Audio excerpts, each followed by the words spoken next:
বন্ধুরা, কুটি ফ্যামিলি চ্যানেলে সকলকেই স্বাগত। তো বন্ধুরা, আজকে একটা নয় দুটা তিনটা রেসিপি নিয়ে চলে এসেছি।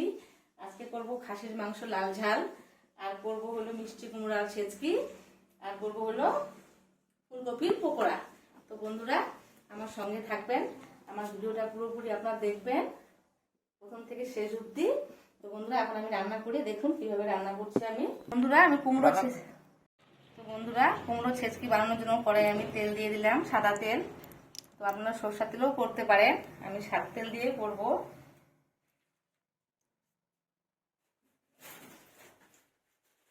তেল গরম হয়ে গেছে, এর মধ্যে শুকনো লঙ্কা আর ফোড়নের জন্য আমি সরষা দেব। ছেচকি বানানোর জন্য কুমড়ো, একটা তেজপাতা দেব। এটা ভালো করে লাল করে ভেজে নেব।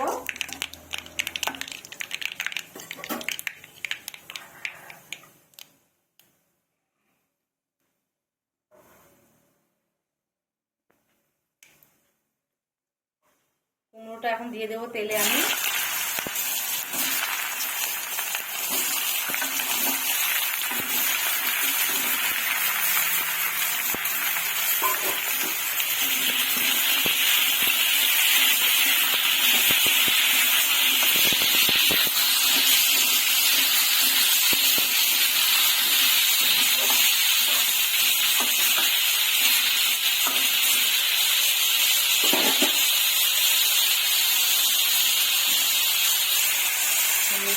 ঢেকে দেবো।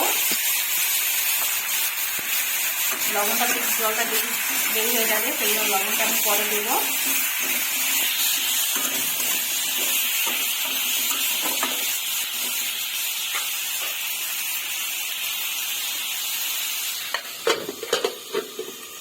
আমি কড়াইতে এখন জল দিয়ে দেবো। ফুলকপি পকোড়া বানাবো, সেই জন্য আগে আমি ভাপ দিয়ে নেবো একটু ফুলকপিটা।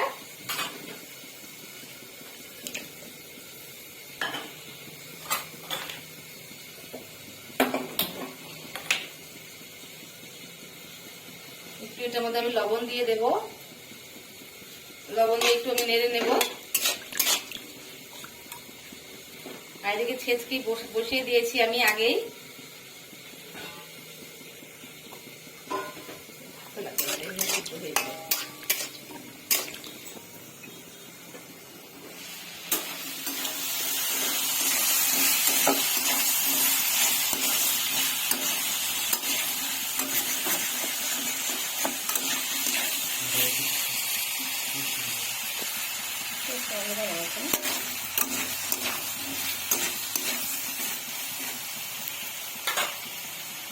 বন্ধুরা, আমি আগে প্রথমে লবণ দিইনি, এখন আমি স্বাদ মতন লবণ দিয়ে দিলাম।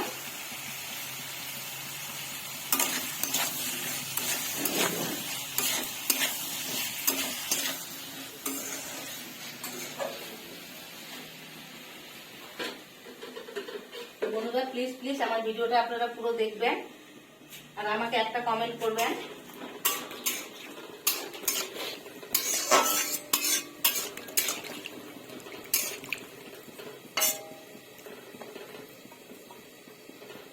এটা ফুটবে না, তারপর নামাবো। এটা পকোড়া বানাবো। আমার ফুলকপি ভাপানো হয়ে গেছে, এখন আমি এটা তুলে নেব। এটা দিয়ে আমি পকোড়া করবো ফুলকপির, সেজন্য একটু ভাপ দিয়ে নিতে হয়।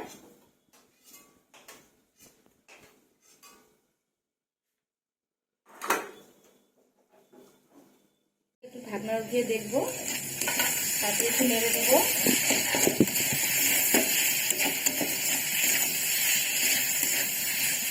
তো আমার কুমড়ো পুরোপুরি সেদ্ধ হয়ে গেছে, আর একটু নাড়াচাড়া দিলে আমার ছেচকি রান্না পুরোপুরি কমপ্লিট হয়ে যাবে।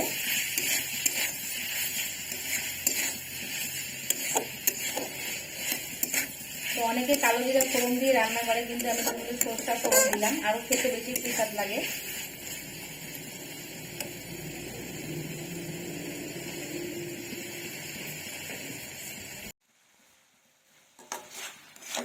বন্ধুরা, আমার রান্না পুরোপুরি কমপ্লিট হয়ে গেছে। এর মধ্যে অল্প আমি ধনেপাতা কুচি দিয়ে দেবো। দিয়ে নেড়ে চেড়ে আমি নামিয়ে ফেলবো।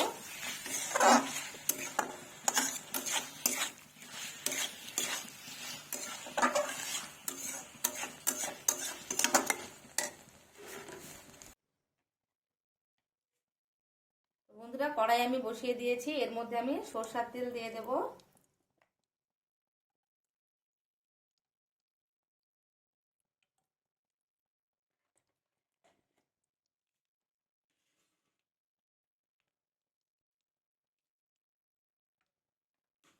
ফোড়নের জন্য গোটা শুকনো লঙ্কা, দারচিনি, এলাচ, ছোট এলাচ, বড় এলাচ, তেজপাতা, কাঁচা লঙ্কা,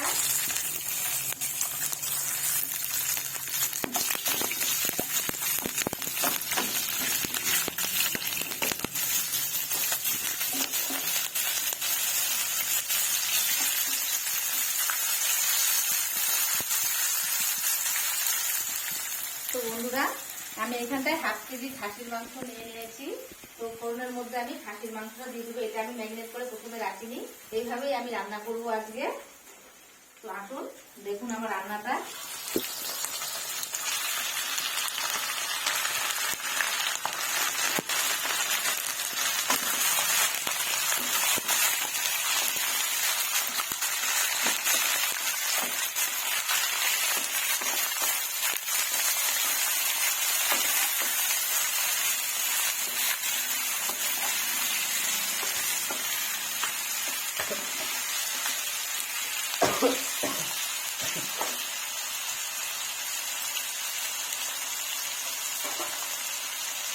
এর মধ্যে দিয়ে দেবো আমি তুলে রেখেছি রসুন, সেগুলো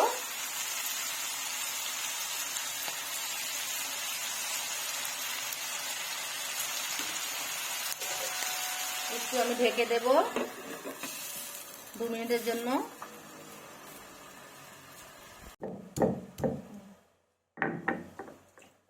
বন্ধুরা এখন আমি আদা আর জিরেটা বেটে নেব। আর কিছু আমার বাটা লাগবে না, শুধু জিরে আটা বাটলেই আমার হয়ে যাবে।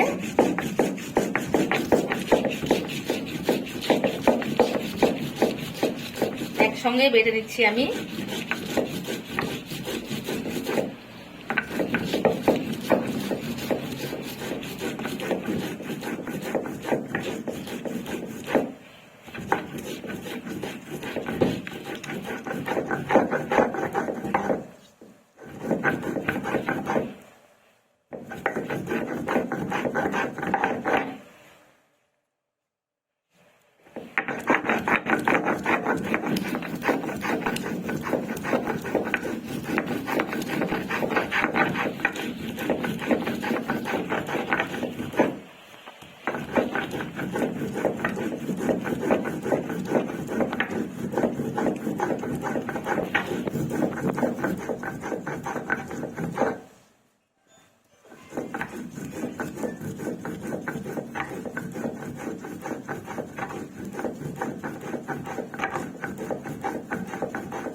আমার আদা জিরা বাটা হয়ে গেছে, এখন আমি এটা তুলে নেব।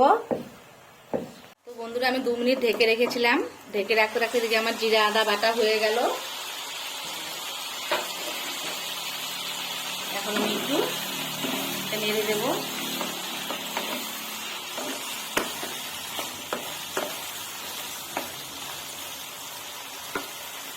এখন আমি এর মধ্যে 2 চামচ হলুদ দিয়ে দেব।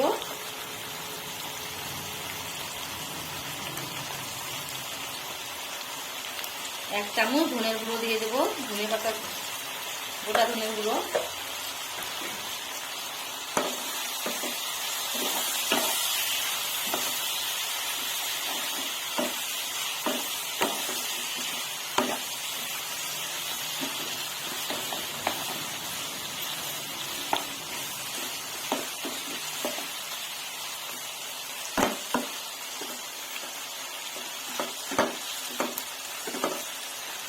পেঁয়াজগুলো যে কেটে কেটে রেখেছিলাম এর মধ্যে এখন আমি পেঁয়াজ দিয়ে দেব।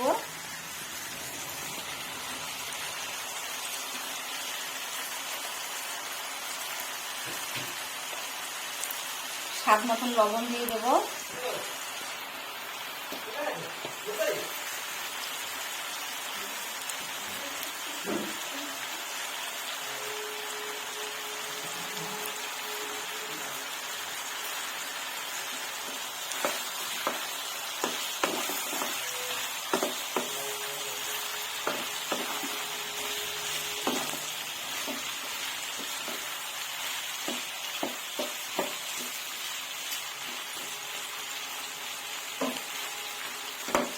আগের থেকে আমি টমেটো কেটে রেখেছিলাম, এখন আমি টমেটোগুলোও দিয়ে দেবো এর মধ্যে।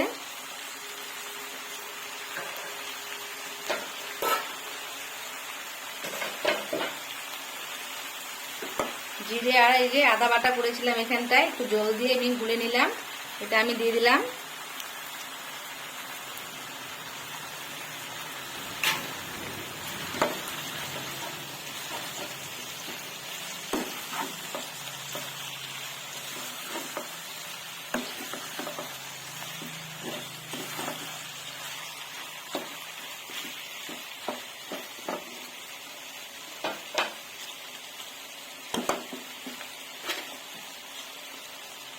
এখন আমি ঢেকে দেব 10 মিনিটের জন্য। 10 মিনিট ঢেকে রেখেছিলাম, 10 মিনিট পরে আমি আপনাদেরকে দেখাবো।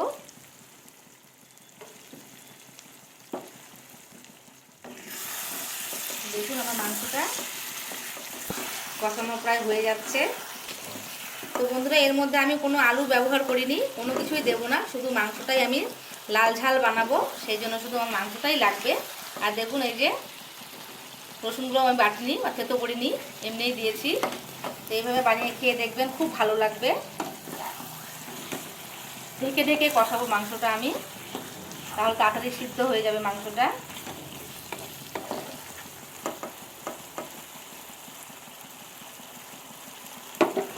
তো বন্ধুরা, এর মধ্যে এখন আমি দিয়ে দিচ্ছি 1 চামচ কালার হওয়ার জন্য কাশ্মীরি লঙ্কার গুঁড়ো।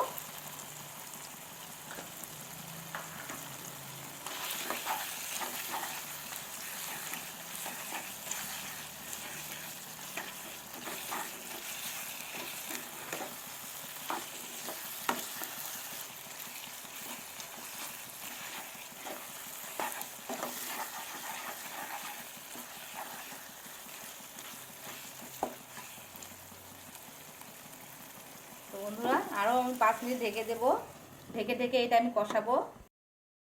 তো বন্ধুরা, আমার 10 মিনিট হয়ে গেছে, এখন আমি আপনাদেরকে দেখাবো কষানো হলো কি না। তো বন্ধুরা, পুরোপুরি মাংস কষানো হয়ে গেছে, দেখুন কি সুন্দর কালার হয়েছে। আমি বলেছিলাম যে মাংস লাল ঝাল করবো আজকে, তো এর মধ্যে আমি বলেছিলাম আগে যে আলু টালু কিছুই দেবো না। তো আপনারা এইভাবে রান্না করে খেয়ে দেখবেন, খুবই ভালো লাগবে। শীতে তো সব কিছুই ভালো লাগে খেতে, সে যেমনই রান্না হোক না কেন।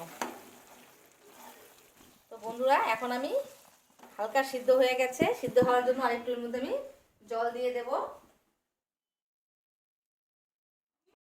তো বন্ধুরা, আমি এখন পকোড়া বানাবো ফুলকপির, সেই জন্য আমি এখানটা একটু বেসন আর চালের গুঁড়ি নিয়ে নিয়েছি।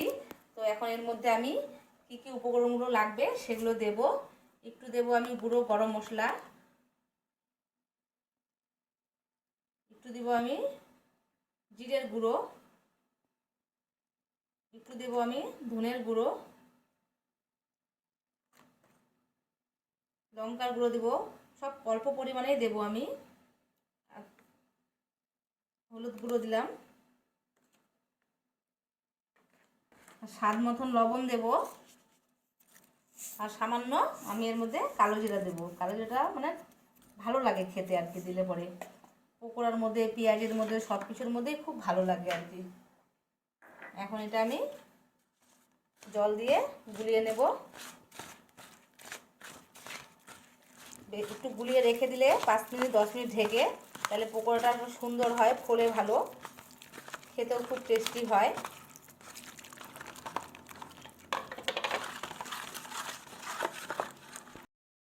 তো বন্ধুরা, আমি 10 মিনিট আরও ঢেকে রেখেছিলাম, এখন 10 মিনিট পর আবার উঠে দেখতেছি ঢাকনাটা।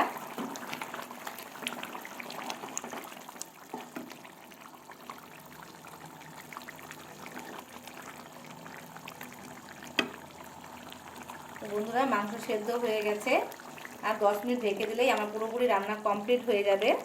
তারপরে আমি আবার আপনাদের কাছে আসছি, এই যে আবার ঢেকে দিলাম। তো বন্ধুরা, আমার 10 মিনিট হয়ে গেছে, এখন আমি ঢাকনা উঠিয়ে দেখব।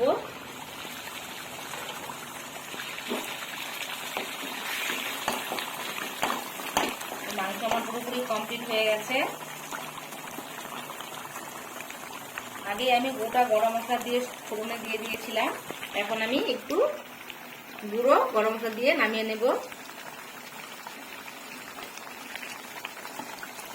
গুঁড়ো গরম মশলা দিলেও হয়, না দিলেও হয়, কিন্তু আমি দিয়ে দিলাম। আপনাদের ইচ্ছা মতন আপনারা রান্না করে খাবেন।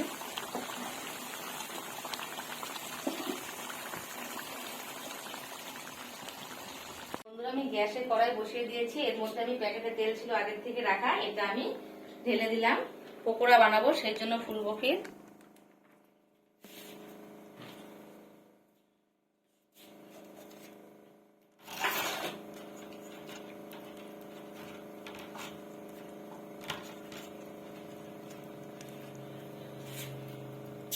কড়াই ছেড়ে দেবো একটা একটা করে।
এইভাবে উল্টা পাল্টায় নেব একবার একবার করে।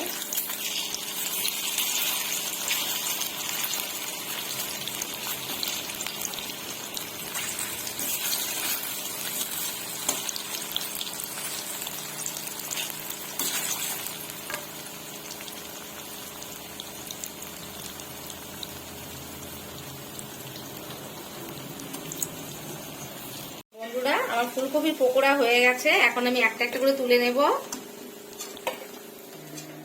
এইভাবে সবগুলোই আমি একে একে করে নেব।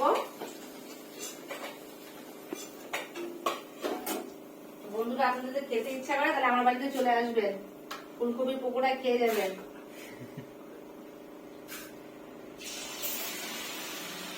তো বন্ধুরা, আমার ভিডিও যদি আপনাদেরকে ভালো লাগে তাহলে একটা লাইক, কমেন্ট, শেয়ার, সাবস্ক্রাইব করবেন আর আমার সঙ্গে সবসময় থাকবেন। তো বন্ধুরা, এখান থেকে আমার ভিডিও আমি শেষ করলাম। সকলেই ভালো থাকবেন।